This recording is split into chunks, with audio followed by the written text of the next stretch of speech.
Our story begins with a sudden change in the environment. The Earth has entered a new ice age.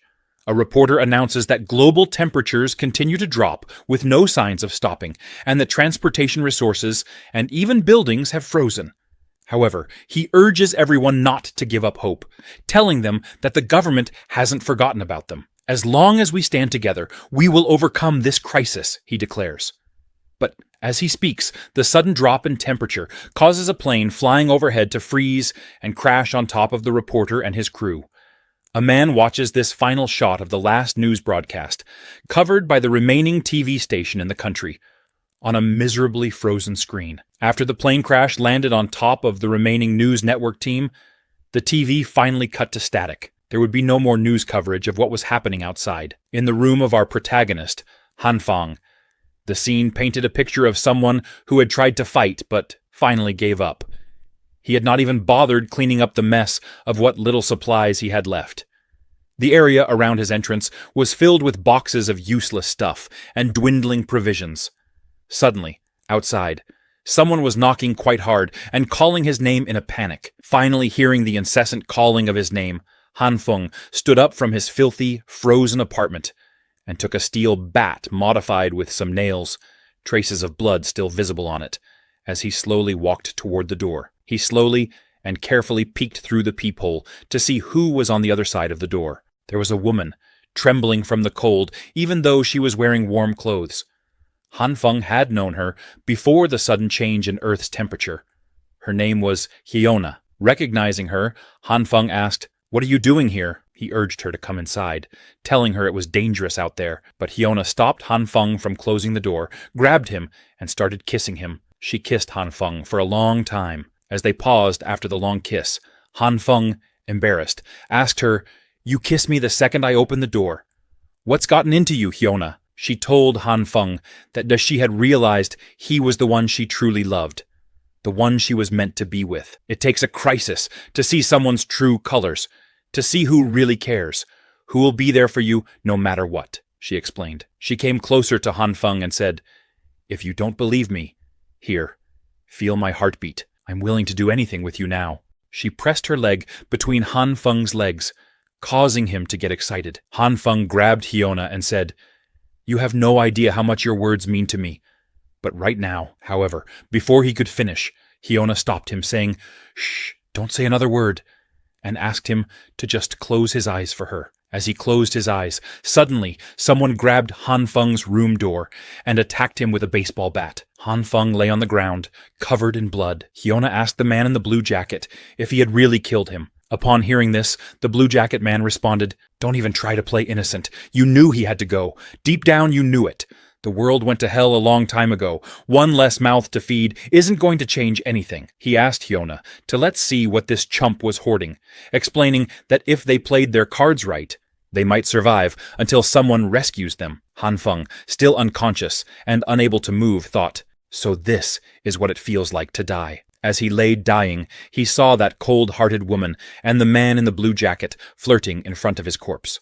It's all that cold-hearted woman's fault. But before he died, he promised himself that if there's a next life, he's done being a lovesick puppy. As he took his last breath, suddenly he saw a bright light.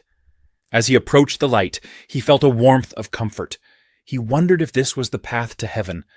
But as he neared the light, its color changed to red, and his hand started to hurt. As the red light enveloped his entire body and started damaging it, he suddenly woke up in his room, surprised and wondering where he was. 30 minutes later, as he calmed himself down, he felt the warm sun, a warmth he thought he'd never feel again. He checked the date. It was June 28th. The apocalypse had started on July 15th. He thought he was supposed to be dead, but he had come back in time, half a month before the apocalypse. Could it be that he had been reborn? He still couldn't believe it, but something was different this time. Something strange was happening. Ever since he woke up, this red glow had been around his right hand the whole time. It didn't hurt or do anything else. It just felt warm.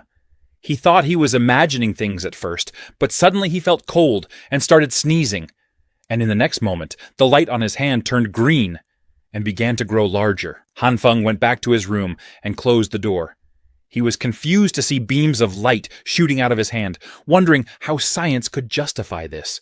Now the green light started shrinking. However, he noticed this green light was so erratic. It shrank and grew, not like the red one at all. As he sat down on the couch, he suddenly felt completely drained. He wondered if this was because of the green light. He tried to rid his hand of this green light, but he couldn't do anything. Frustrated, Han Feng wondered what the hell this thing was.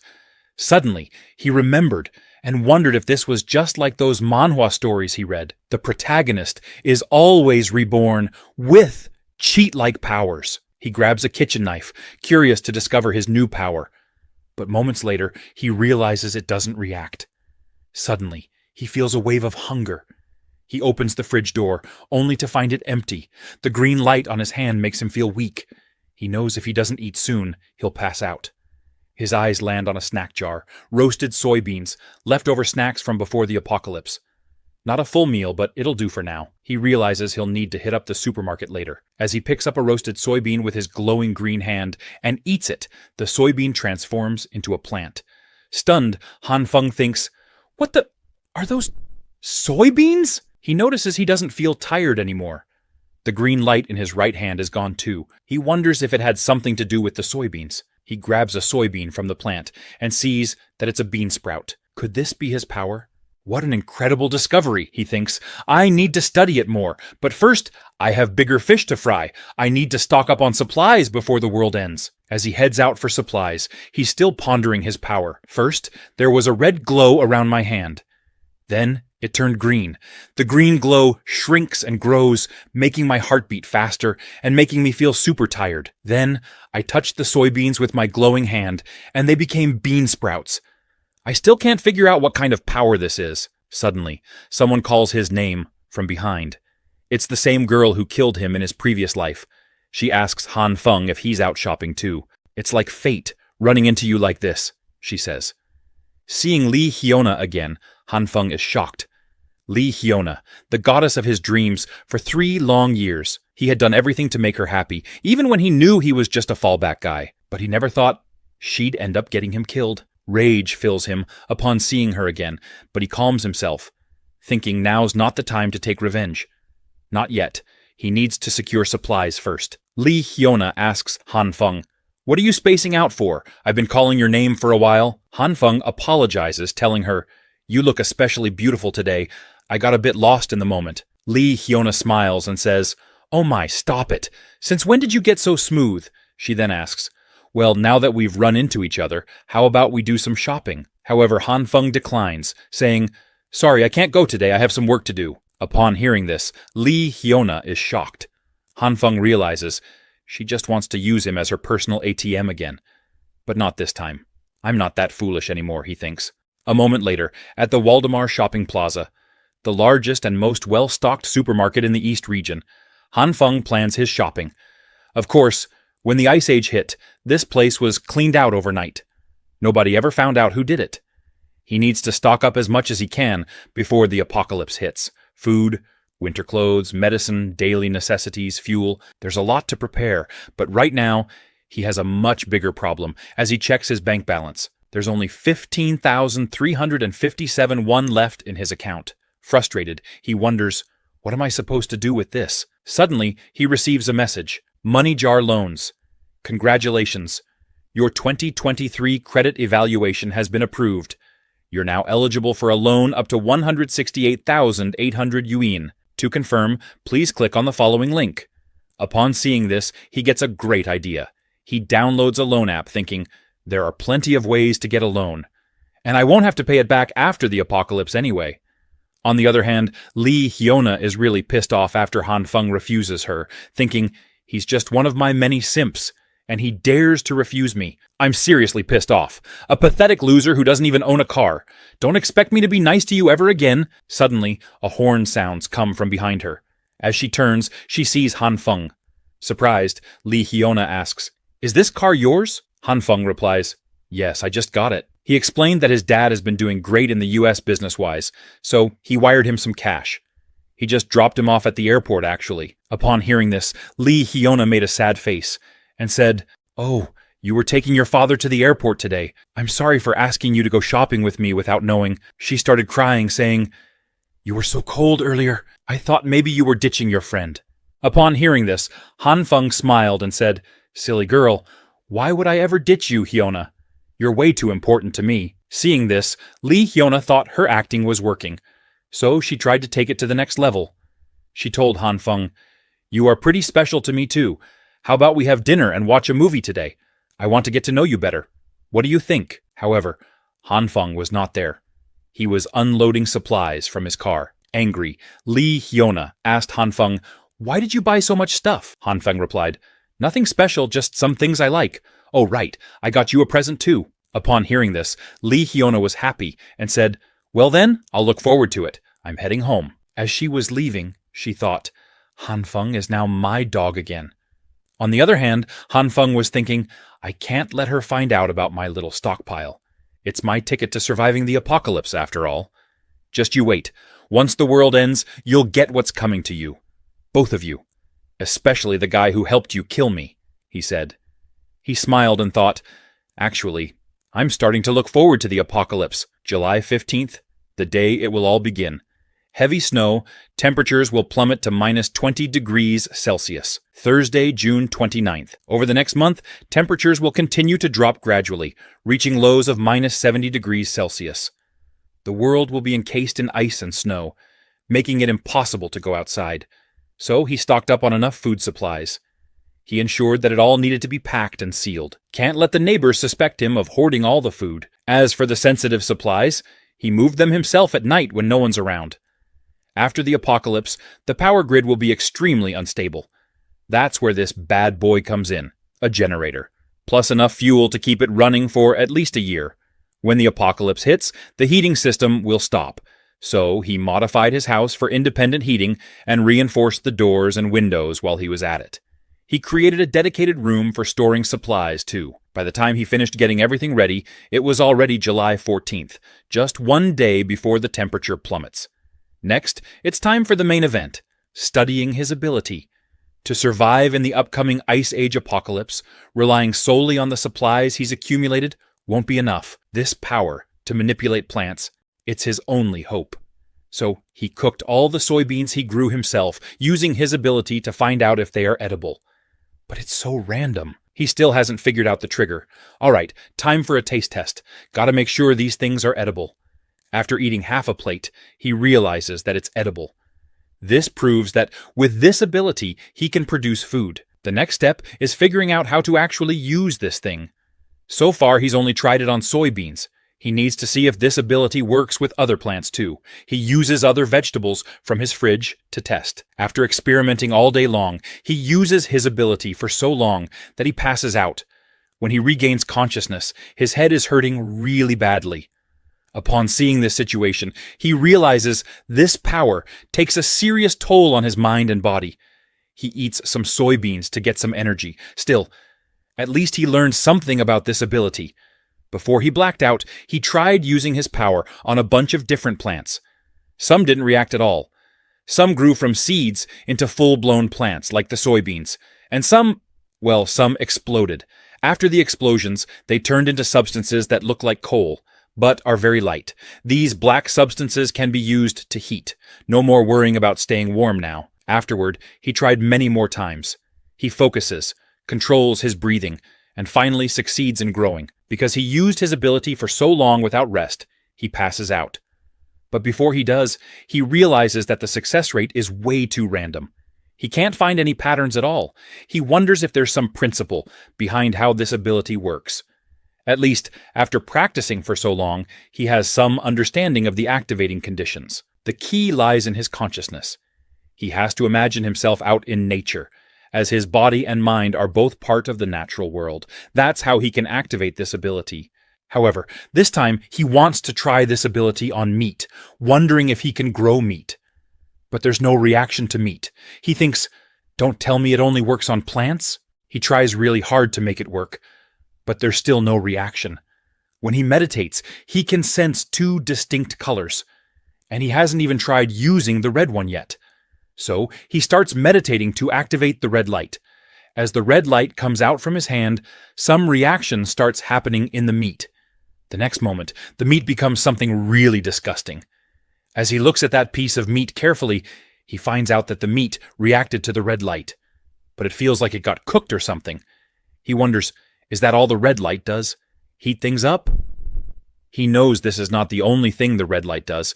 It's more than that. It's like a disintegration process. Suddenly, he realizes something. He grabs a soybean with his right hand and activates the green light. With his other hand, he grabs a piece of meat and activates the red light. He thinks, if the green light represents the evolution of matter, and the red light is the opposite, disintegration, what if I combine them? As he combines them, he is surprised. The piece of meat grows significantly larger. However, when he looks at his right hand, he notices that the soybeans are gone. He wonders if they merged with the meat.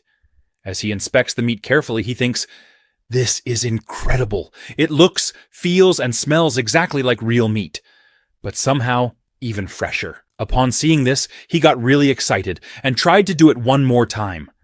However, after many attempts, he failed to do it again.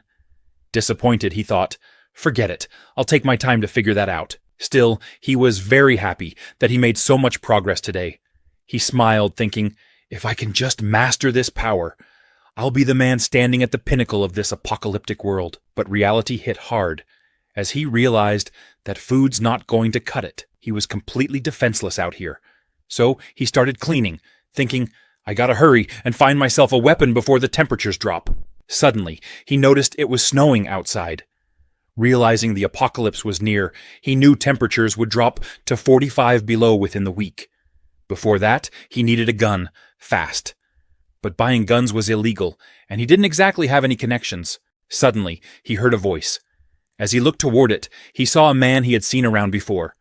Exaggerated fashion style. Around here, they call him Homeless Joe, Lee Ziyi. Everyone around calls him Brother Lee. He lives in the same neighborhood as Han Feng. He's reputed to be in charge of contracting projects. And he seems to know everyone around here. He doesn't have a proper job, but he always acts so busy. Han Feng wondered if maybe he had the connections to get what he needed. So he called out to Li Ziyi, trying to become friendly with him. Upon seeing him, Li Ziyi asked if they knew each other. Han Feng explained, It's me, Xiao Han. We met a while ago. Brother Li doesn't remember me. Upon hearing the name Xiao Han, Li Ziyi remembered. He explained that he had been swamped with work lately and asked Han Feng not to blame his bad memory. He asked, What can I do for you? Han Feng looked left and right, then came close to Li Ziyi and whispered in his ear that he needed a gun. Shocked, Li Ziyi asked Han Feng why he needed that. He made it clear to Han Feng that he didn't do anything illegal. Guns are serious business. I've got connections, sure, but I'm not getting mixed up in something dangerous. Han Feng tried to explain that Li Ziyi misunderstood everything. It was actually some personal grudges. He wanted the gun for self-defense. So he created a story. One day, while riding my bike to work, I ran into an old man who spat everywhere. He spat right on my face. So I confronted him, and what does he do? He spits on me again. So I gave him a good beating. As he left, he said he'd get back at me. The next day, that guy was waiting for me with his goons. They beat me up and told me they'd do it again if they ever saw me. I've never been so humiliated. That's why I want a weapon for self-defense. Upon hearing this, Li Ziyi was convinced, saying, How can he spit on someone? That's nasty. What a jerk. Such uncivilized behavior. Meanwhile, Han Feng thought Li Ziyi missed the point. Li Ziyi came close to Han Feng and told him, I'll make a call to my big brother right now. Let's do this. Upon hearing this, Han Feng thanked Li Ziyi. Li Ziyi told Han Feng, Let's hop on the bus. If it weren't for my Panamera being serviced, I'd drive you there myself. Han Feng told him not to worry. He had his car. Upon seeing this, Li Ziyi said, Damn it, kid, you're living the good life. How much did this thing cost? Han Feng replied, About 700,000. After that, he took out his phone, took a selfie in the car, and posted it on social media saying, This is my new SUV. A moment later, they stopped the car in front of a bar where some people were warming themselves by a bonfire. As they saw the car stop in front of them, they noticed Li Ziyi and asked him what brought him there. Li Ziyi told them that he came to see Boss Liu. He had some stuff to handle. They were really surprised to see the new Tiger SUV and asked Li Ziyi if he bought it and how much it cost. He replied, not much. 700 grand, give or take. On the other hand, Han Feng was thinking, saying it's his own car in front of the actual owner. What a bold move. After that, they went in to see the gang boss. Upon seeing Li Ziyi, the boss asked him, "What the hell are you doing here this late?" Li Ziyi explained that his little brother wanted to buy something from him. He wants to get a gun. Upon seeing the gang boss, Han Feng got scared. The gang boss smiled and said, "That's it? A lousy gun? I thought you were bringing me something interesting." He asked his man, Qianzi, to show him a gun. Qianzi showed Han Feng a revolver and told him it was 6,000. However, Han Feng said he was actually thinking of something a little longer, one that comes with a scope. Surprised, the gang boss asked, "Don't tell me you fuckers are talking about a freaking sniper rifle?" He got angry and said, "You think this is a fucking shopping mall? Think you can get anything you ask for? Just take this freaking short one. Take it or leave it." Seeing this, Li Ziyi intervened and calmed him down. He told a story about how 5 years ago his wife cheated on him with another man, got pregnant, and asked Han Feng to take responsibility for the children, claiming they were his. Upon hearing this, the gang boss got really pissed off, saying, "Disgusting! Freaking disgusting! Real shit! 3 kids and none of them his? This really pisses me off." On the other hand, Han Feng was thinking, the stories Brother Li is making up. It is getting ridiculous even for him. The gang boss then told Han Feng, "A sniper rifle it is. I can make it happen. Might take a few days, though." Upon hearing this, Han Feng was happy and thanked Brother Liu.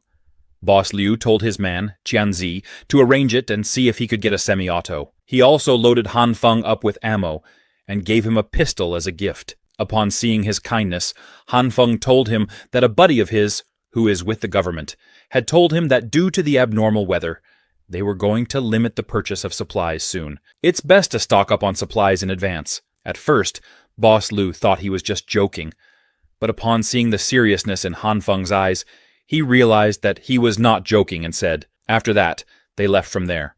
As they were walking, Li Ziyi told Han Feng, "See? Didn't I handle this well for you? It went beautifully. My big brother's in a good mood today.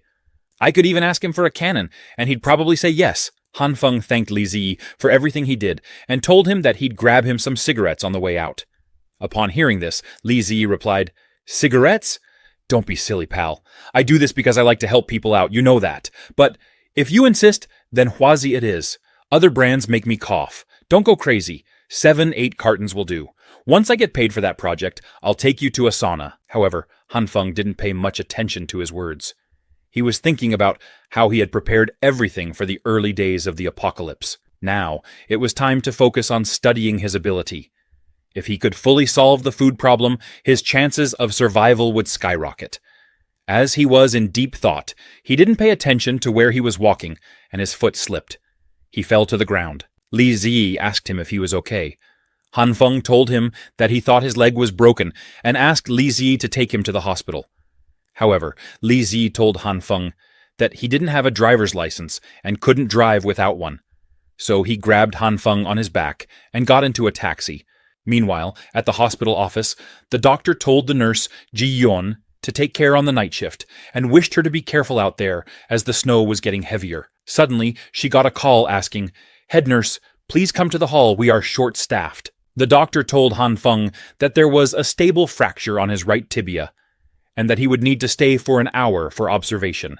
After that, he could grab his meds. Disappointed, Han Feng thought, "Of all times, I had to break my leg just before the apocalypse hit."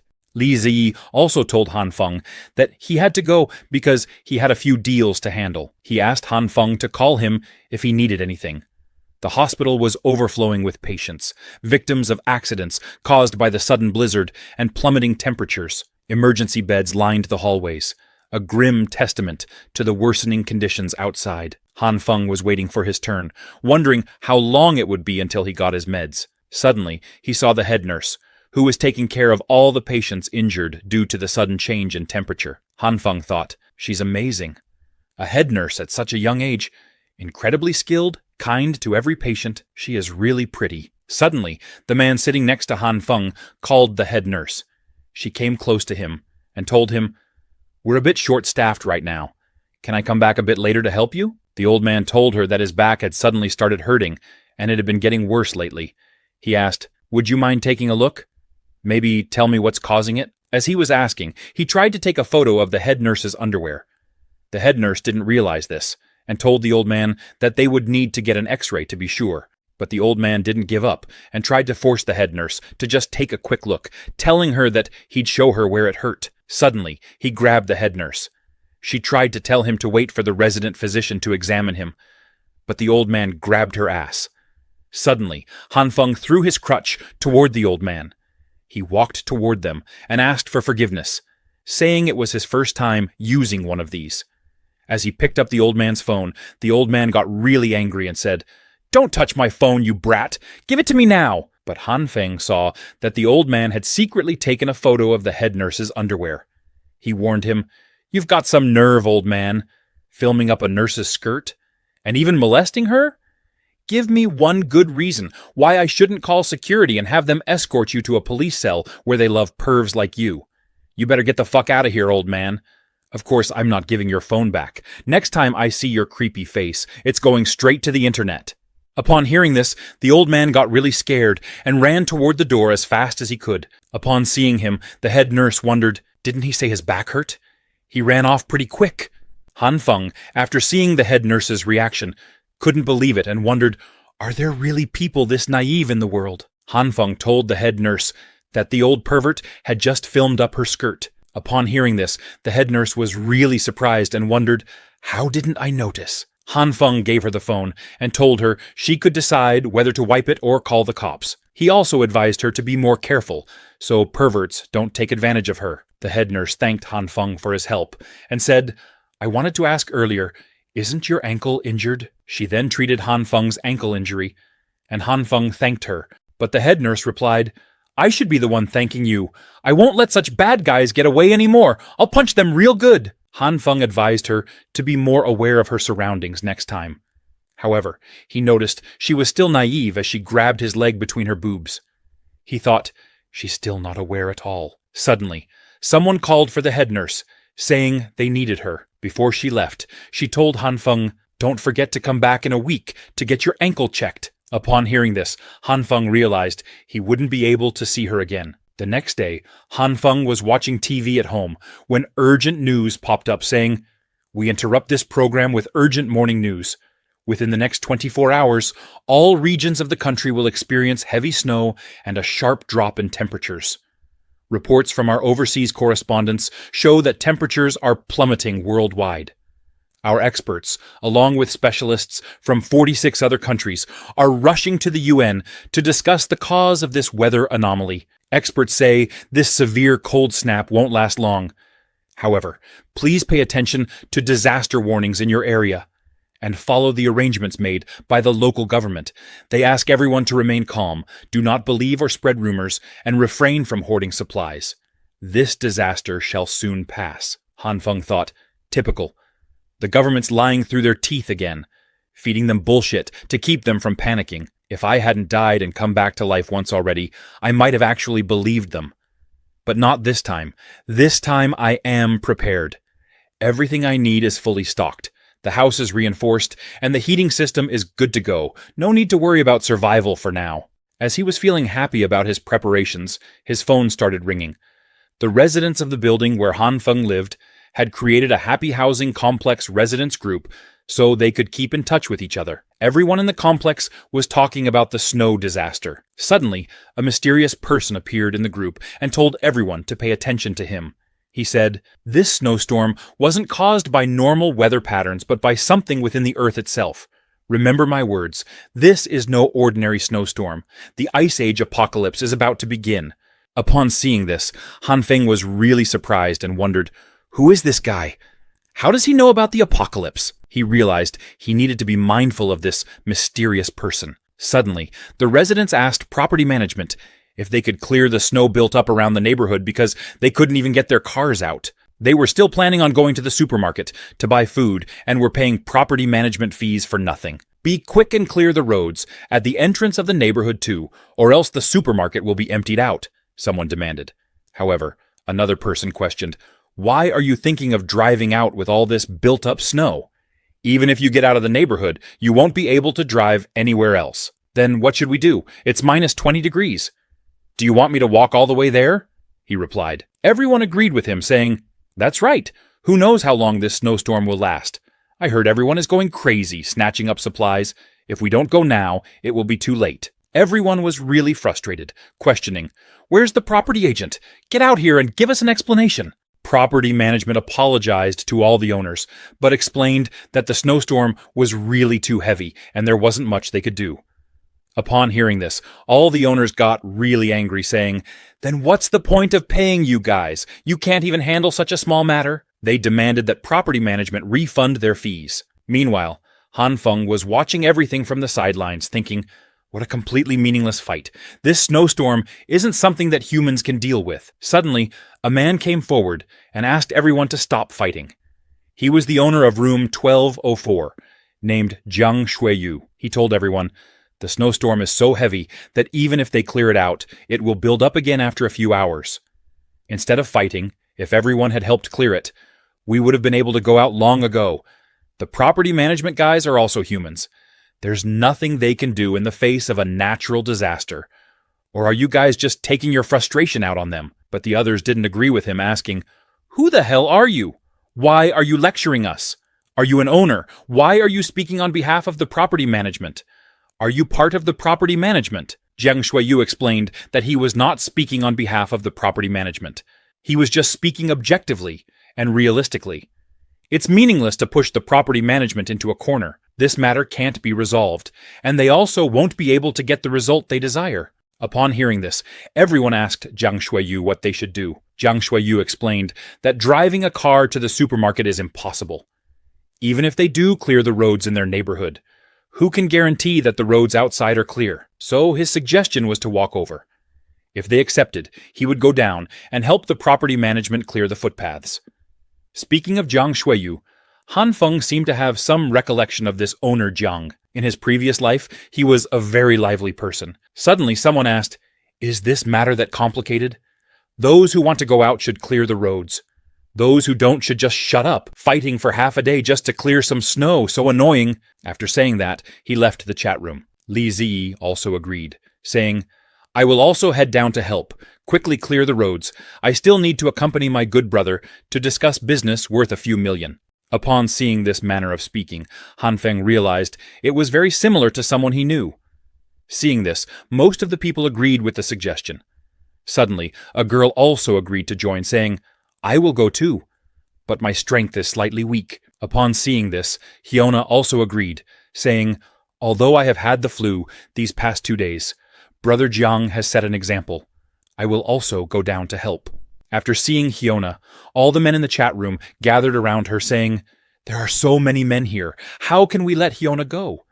You should just stay home, rest well, and recuperate. She thanked everyone for their concern, saying, I will have to trouble all of you with the cleaning. Han Feng, upon seeing this, thought, Regarding putting on an act, Hyuna is really good at it. Suddenly, he got a private message from Li Hyuna. She asked Han Feng what he had been busy with these past few days, reminding him that he had said he would contact her. She told him that she was still waiting for him. She told Han Feng, When you come to see me, buy some food from the supermarket for me on the way. After that, she sent a sexy picture of herself to Han Feng. Upon seeing this, Han Feng smiled and thought, In such weather conditions, you are still wearing so little to try to seduce me.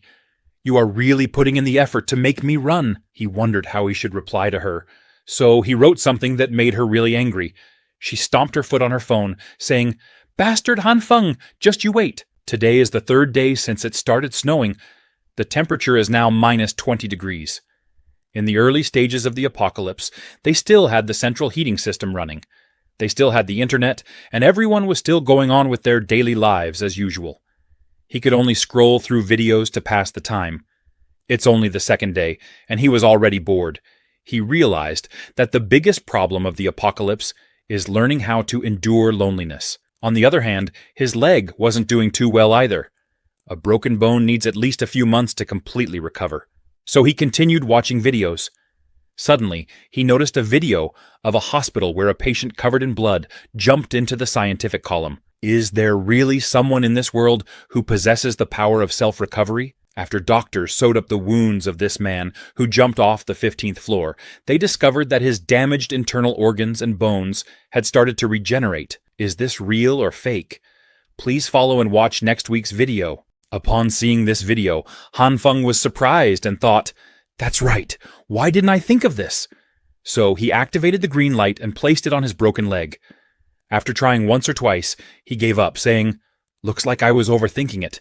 I thought the green light would be able to help my injury recover faster." Han Feng eventually succumbed to the heaviness of his eyes and took a nap on the couch. He woke up to some freaky ceremony that involved goats and Native American headdresses under the transcendent light of the night skies. Han Feng rode on the back of giant goats with a bloody whip in his hands. Goat heads flew alongside him in this bizarre ceremony. Han Feng was riding at the forefront of a goat herd on top of a bloody red grassland. Totem poles were scattered along the land, and he was having fun whipping his whip all around the place. That fun only lasted for a minute before he was tossed off the goat's back and into the herd.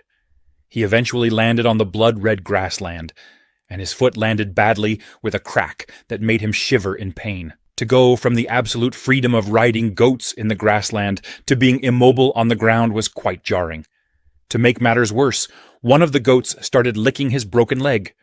Disgusted, Han Feng tried his hardest to shoo the goat away from him and his unfortunate injury.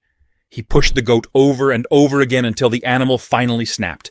It extended its tongue like a frog, wrapping that slimy piece around his affected leg. Then the goat raised its head, and Han Feng's whole body came along helplessly. While feeling the slimy saliva running down his leg, he also started feeling the warmth of the green light wrapping around his injury. Han Feng eventually woke up from that bizarre nightmare involving a lot of goats. What's with this hideous and messy dream? But suddenly, he noticed that the green light was coming from his broken leg. As he removed the bandage and stood up from the couch, he noticed that his leg didn't hurt anymore. He wondered, does this green light help with self-recovery while sleeping? He walked into the kitchen and grabbed a knife to confirm if it was real or not. He made a small cut on his finger and activated the green light. Upon seeing this, he understood everything. Meanwhile, outside the building, everyone was working really hard to remove the snow in front of the building. A man with glasses thanked everyone for their hard work. He is Jiang Shuiyu. He apologized to Uncle Liu for troubling him in such heavy snow. Uncle Liu smiled, saying, "I didn't do much. It was mostly thanks to the two Jin brothers. There were twin brothers, Jin Qinwen and Jin Qinwu. Suddenly, they saw someone slip and asked her if she was all right, telling her, 'The ground's frozen, be careful.'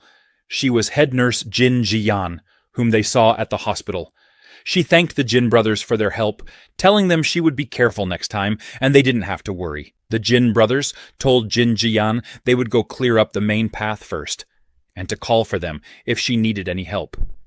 Jin Jiyan replied, 'Go ahead, I can handle it myself.' Jiang Shuiyu approached Uncle Liu and told him the snow was getting heavier, and they would have to be quick when purchasing supplies later. Uncle Liu agreed with him, but when he heard about supplies, it reminded him of something. Curious, Jiang Shuiyu asked Uncle Liu what it was.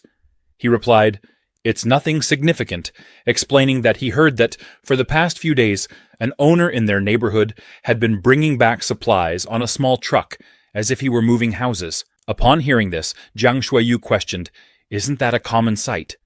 Perhaps it's someone who just moved in, or someone whose house is undergoing renovations.' However, Uncle Liu told him that he saw gas tanks and a fireplace. 'It doesn't seem normal for someone moving in. It's as if he's making preparations to get through the winter.' Suddenly, the Jin brothers intervened in their conversation, telling Uncle Liu, 'The main path has been cleared. They should be able to go out now.' Uncle Liu thanked them for their hard work.